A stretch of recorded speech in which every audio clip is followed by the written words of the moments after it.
Tell me about 2015 when you won the TCR and what the scene was like then. So in 2015, it was all still very new. Certainly in Europe, there were a couple of events, but it wasn't sort of mainstream. Doesn't have the same following in the cycling world as it does now. So at the time, there was probably one big event in the USA called the Tour Divide, which is an off-road race from basically the Canadian border down to the Mexican border. And there was a guy called Mike Hall who'd won that a few times and set the record. And he was basically trying to bring ultra cycling to Europe. And he did that by creating the Transcontinental race, which at the time started in London on London Bridge, and it finished in Istanbul in Turkey. So I didn't do the first edition, but I avidly dot watched it. So for those who don't know, dot watching, every rider has a satellite tracker on their bike, and the coverage of the race is essentially a big map, and everyone's got a little dot, and it's called dot watching because you can slowly see this dot kind of traipse across Europe or wherever the race is. So I dot watched that first event in 2013, and then I kind of knew that I was going to give it a go the next year. And the first thing I did, my first experience of bikepacking, in this kind of form, was at the end of 2013, and I basically booked a one-way flight to Slovenia, which is 1,000 miles away, and I could fly from Gatwick. And my criteria was an EasyJet flight that was 1,000 miles away, and then I rode home through the Alps and across Europe. And then I kind of thought I knew what I was doing, and then the next year I entered the Transcontinental race, obviously London to Istanbul, and then I really learned a few lessons about life and my body and the world. And I think a lot of people have gone into these races from touring, but for me, I was a racer, and then the Transcontinental opened my eyes to different cultures across the world. And so yeah, now I live in this kind of lifestyle of doing these races and traveling on my bike. And just list a few countries for me where you've ridden your bike. So countries that I've ridden my bike, well, let's take the 2015 Transcontinental race for a start. Obviously Europe is a continent with many countries, so you're always passing through borders. So in 2015 the race started in Gerasbergen in Belgium, right in the heart of Flanders. And then we rode to the south of France for a checkpoint on the top of Mont Ventoux, which is a massive mountain in Provence. Then I cycled through Italy, across the Po Valley, into Slovenia, then into Croatia, Bosnia, Montenegro, Macedonia, Albania, and then through Turkey. And now there's a slightly more of an international scene for it. Give me a list in the last couple of years of some of the places that you've been on In the last few years, I've raced in Rwanda, the USA, the UK. I've been to Namibia, South Africa, Morocco, and now I'm going to France again. So yeah, the list is endless, and there's races all over the world. And let's talk about some of the longer races that you've done. How far do you aim to go in a day, for example? So the distance I ride a day very much depends on the type of race. So if it's on the road, you could travel 300 miles in a day quite easily, which sounds like a big number, but when you're doing nothing but riding your bike all day, 15 or so miles an hour, those miles do soon add up. If I was riding off-road, then you can look to try and get 150 to 200 miles a day. But again, it depends on the terrain, how hilly it is, how mountainous it is. Off-road, is it muddy, is it rough, or are you on a smooth road? So there's a lot of factors that come into it. And what's the situation with sleep? Where do you sleep? How long do you sleep? When do you decide to sleep? Well, sleep is like a big factor in these races, because it's somewhere where you can actually gain a lot of time by reducing the amount of sleep.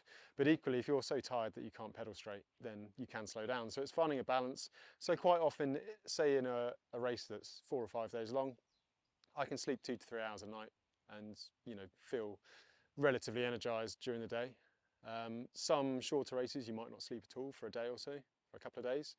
And then the longer races up to 2 weeks, you'd probably try and aim for about 4 hours a night, just to try and, basically the minimum amount of sleep you need to be able to think clearly, ride your bike, and keep your energy levels up.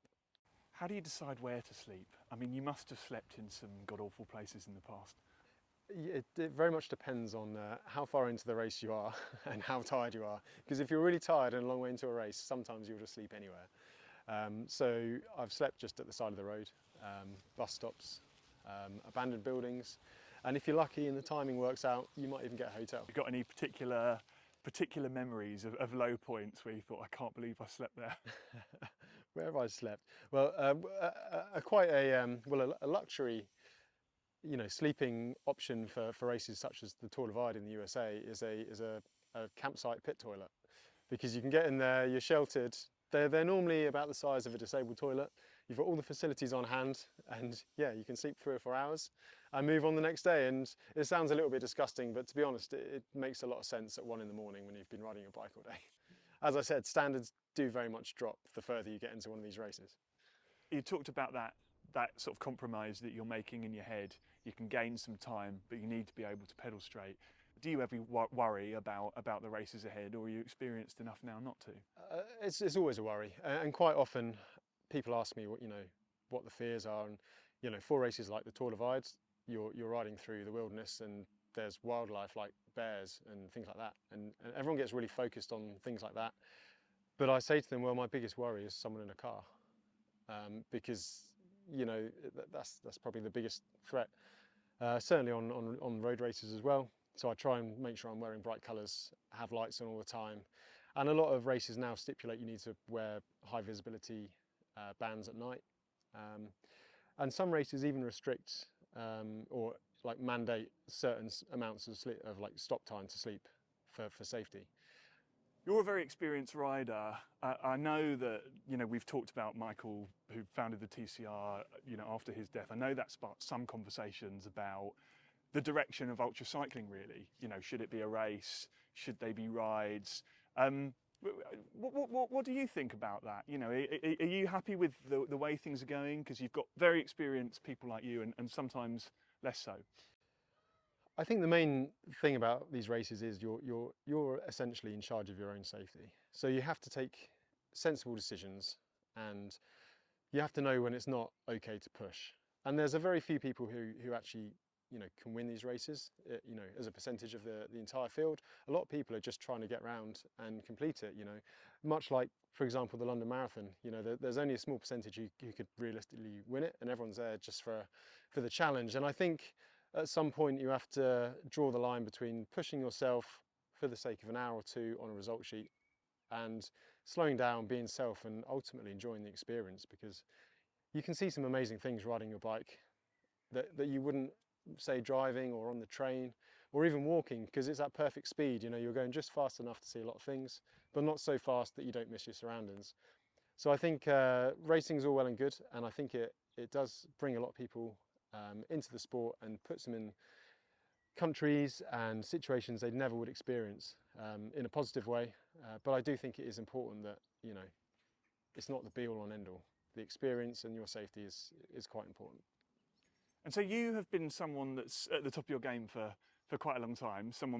Anyone who is interested in this sport will know the name of. How do you make money from this sport? How do you make a living from it? Well, I've been riding full time only 2 years now.